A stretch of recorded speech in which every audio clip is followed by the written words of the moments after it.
Bonjour à tous, Impact Positif se poursuit pour la 3e saison sur la grille de LCI. Toutes les semaines, la parole est aux experts scientifiques afin de mieux comprendre les enjeux du dérèglement climatique partout sur la planète. La parole est également aux entrepreneurs qui ont trouvé des solutions, mais aussi aux artistes et citoyens qui s'engagent pour relever tous les défis de la transition écologique et sociale. Un entretien d'une dizaine de minutes à retrouver sur toutes les plateformes. N'hésitez pas à nous soutenir en nous notant 5 étoiles et à nous contacter sur les réseaux. Belle écoute avec Impact Positif.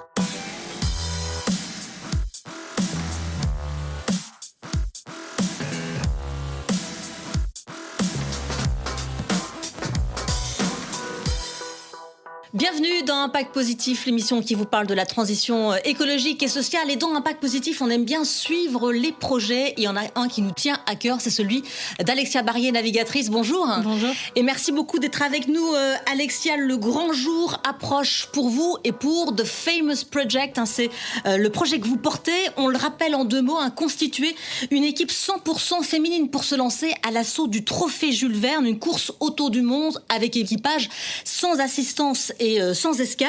Alors ça y est, l'équipe elle a été constituée. Vous l'avez présentée à la presse il y a quelques jours. Ça a été un long chemin. Comment est-ce que vous vous sentez aujourd'hui ?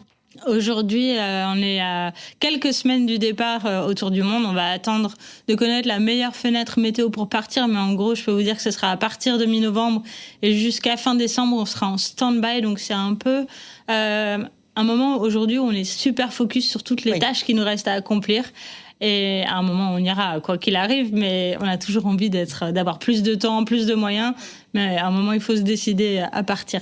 Alors, une équipe internationale, 7 femmes, 6 nationalités. Comment l'idée vous est-elle venue ? Alors, c'est vrai que vous venez de la voile, qui est quand même un des seuls sports où vous pouvez être avec des garçons dans les compétitions avec des hommes. Vous avez fait le Vendée Globe, et évidemment, vous êtes la mieux placée pour savoir que les femmes, elles ont encore un long chemin à tracer dans la voile. C'est vrai, on pourrait dire que la voile, la course au large, c'est un sport féministe, finalement, parce qu'on a le droit de courir sur les mêmes courses et on peut gagner des courses contre les garçons, mais la réalité est loin de la théorie parce qu'on voit qu'il y a à peine 10% de femmes de représentation féminine chez les athlètes de haut niveau dans ce sport, particulièrement sur le trophée Jules Verne. En fait, en rentrant du Vendée Globe, quand j'ai regardé les chiffres, j'ai observé qu'il y avait vraiment très très très peu de femmes, quasiment 0, et je trouvais ça inadmissible. Donc je me suis dit, allez, on tente notre chance, on fait un équipage 100% féminin et international pour ouvrir les opportunités aux athlètes de haut niveau de la planète.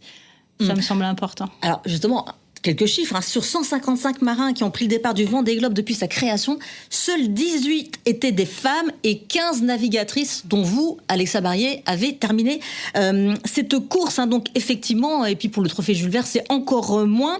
Alors il va falloir vivre ensemble, travailler ensemble. Comment vous avez fait pour sélectionner toutes ces coéquipières finalement ? Ça, c'était une très belle aventure. On a lancé un appel à candidature début 2023. On a reçu 300 candidatures du monde entier, même des japonaises, des coréennes. C'était incroyable. Alors, des personnes qui n'avaient pas du tout le niveau pour partir avec nous, mais ça m'a fait chaud au cœur de voir qu'on a allumé une flamme, la flamme de l'aventurière qui a envie de partir autour du monde chez ces femmes. Et finalement, on a une shortlist de 30 femmes pour arriver aujourd'hui à ce groupe de 7. On a 6 nationalités à bord. On a entre 23 et 52 ans, tout type de parcours de palmarès, de la médaillée d'or au jeu, à Dika Farid, ma co-skipper, qui a fait 6 tours du monde en course. Et c'est une légende de la voile. Alors, objectif, établir votre record, un record féminin, et pourquoi pas battre le record de Francis Joyon. C'était en 2017, 40 jours, 23 heures, 30 minutes. En tout cas, objectif, rester sous les 50 jours. Objectif, rester sous les 50 jours. Déjà, terminer le Tour du Monde. On est en 2025. Il n'y a toujours pas eu d'équipage féminin qui a fait le Tour du Monde sans escale et sans assistance. Ça me paraît dingo. Et après, évidemment, on va tenter notre chance pour accéder au trophée Jules Verne, au temps de Francis Joyon. Mais c'est vraiment un temps difficile à battre parce qu'il n'a pas été battu depuis 8 ans maintenant. Et il y a eu plus de 11 tentatives par les meilleurs navigateurs sur ces multicoques qui étaient avant pas interdits aux femmes, mais on n'avait pas vraiment accès à ce type de bateau. Donc nous, on est les new kids dans le game de la course au large en trimaran. Mais ça ne nous empêche pas d'être culottés et de tenter le coup. Oui, le culot, c'est vrai que c'est ça qui vous qualifie bien. Votre bateau Idexport, d'ailleurs, pourrait vous porter chance, Alexia Barrier, parce que c'est avec ce bateau qu'il a réalisé ce record. Idexport, je parlais de Dika Ferry, une navigatrice de légende, mais Idexport, c'est le bateau de légende. C'est le seul qui a gagné 3 fois le record du trophée Jules Verne et 3 fois la route du Rhum.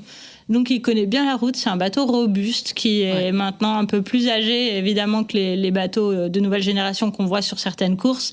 Néanmoins, il a fait ses preuves, donc ça va être à nous d'être à la hauteur du bateau.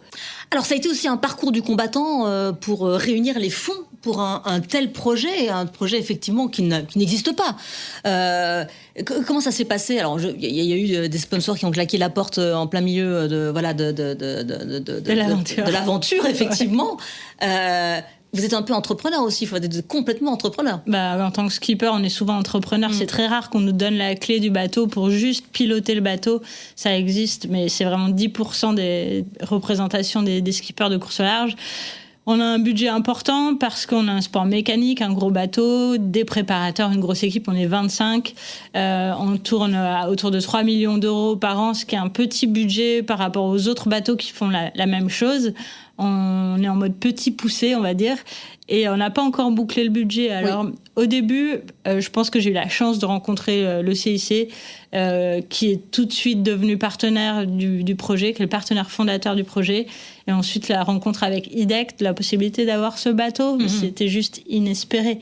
C'est un bateau qui me fait rêver depuis que je suis petite, mais là, de pouvoir être skipper de ce bateau, en tant que femme, en plus, c'est énorme.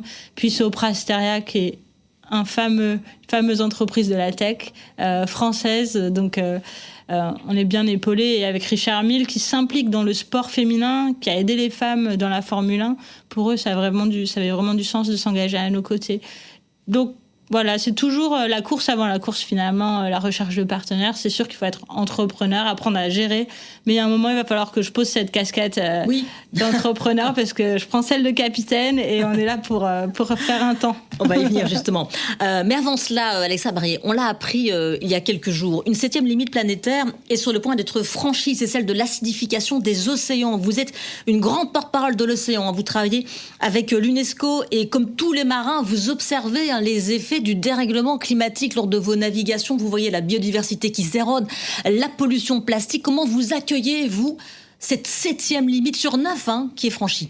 Pour moi, c'est pas une surprise. On parle avec les scientifiques avec lesquels je collabore depuis de nombreuses années de cette problématique, l'acidification de l'océan, qui est un des problèmes majeurs avec la pollution plastique. On continue notre contribution à chacune des courses, chacun des convoyages, pour collecter des données, des datas qu'on ramène aux scientifiques pour leur aider à mieux connaître l'océan.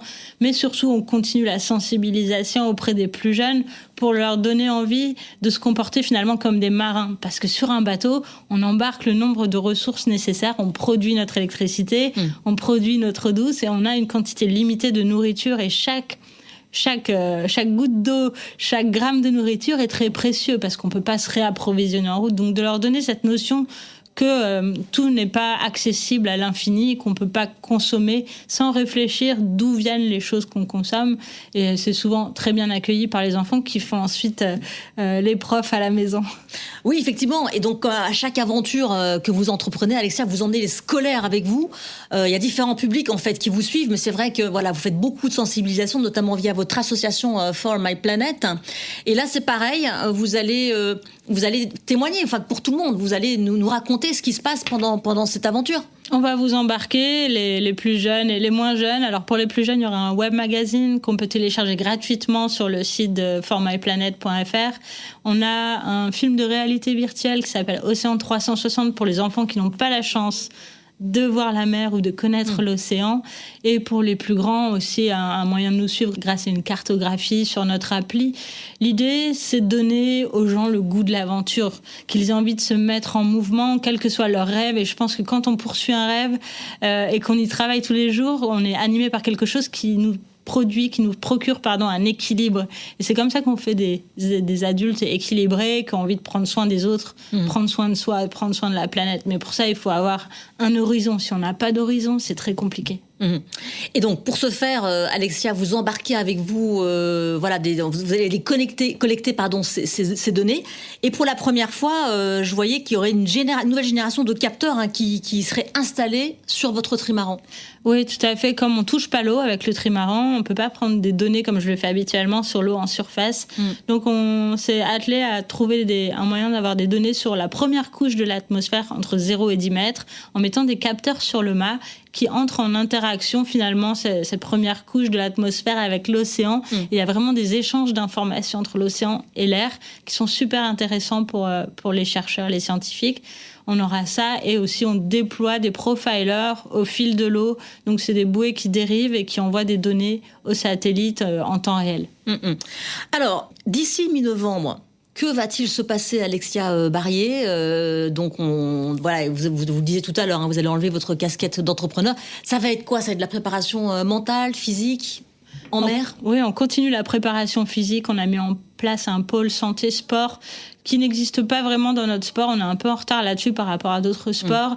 On va permettre à des scientifiques aussi, on sera monitoré pendant les navigations, donc d'avoir des données sur les athlètes féminines. On en a très peu, et encore moins en milieu extrême. Ça donnera lieu à des publications scientifiques, notamment avec l'Institut du cerveau. Et les prochains jours, les heures sont comptées. On a énormément à faire sur le bateau pour finir de le préparer tout notre ravitaillement, tout le matériel nécessaire. On embarque 2200 plats lyophilisés qu'il faut trier par personne et par jour. Donc, c'est beaucoup de travail, plus évidemment le temps dédié pour les programmes éducatifs et scientifiques. Donc là, jusqu'au 20 octobre, je suis encore ouverte au monde, on va dire. Et à partir du 20, n'essayez plus de m'appeler, je n'existe plus.